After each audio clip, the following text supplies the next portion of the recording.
સરકાર દ્વારા ગાંધીનગર જિલ્લાના ખેડૂતો માટે ખૂબ સારા સમાચાર સામે આવ્યા છે। આજ રોજ માણસા એપીએમસી માર્કેટયાર્ડ ખાતે મગફળીનું ગુજરાત સરકાર દ્વારા કેન્દ્રનો શુભારંભ કરવામાં આવ્યો છે। આજના ટેકાનો ભાવ 1356 રૂપિયા જાહેર કરવામાં આવ્યો અને આ કાર્યક્રમમાં માણસાના એપીએમસી કમિટી મેમ્બર્સ તથા ખેડૂતોએ ખાસ હાજરી આપી હતી। આ સાથે સ્વાગત વિધિમાં ખેડૂતોને મગફળી અંગેનું માર્ગદર્શન પણ આપવામાં આવ્યું હતું।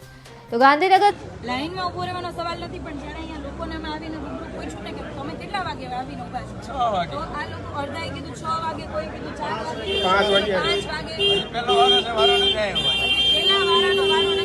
કેટલા વાગ્યા 11:30 થયા છે। સવાલ એવો છે કે હુકામ વારો ન થાવ તો એમાં અહીંયા આવીને જોઈ ત્યાં ખબર પડી આ પુરવઠા ઝોન ઓફિસ છે અને આ બાજુ બધા એજન્ટો બેઠા છે। જો પુરવઠા ઝોન ઓફિસે તાત્કાલિક કામ થાય તો પછી એજન્ટો શું કરશે? એને પૈસા મળશે નહીં, અહીંયા જે હપ્તો જતો છે હપ્તો જશે નહીં, જેના કારણે ખરેખર જાણી જોઈને લોકોને હેરાન કરવામાં આવે છે, જાણી જોઈને ઝડપથી કામ કરવામાં ન થતું।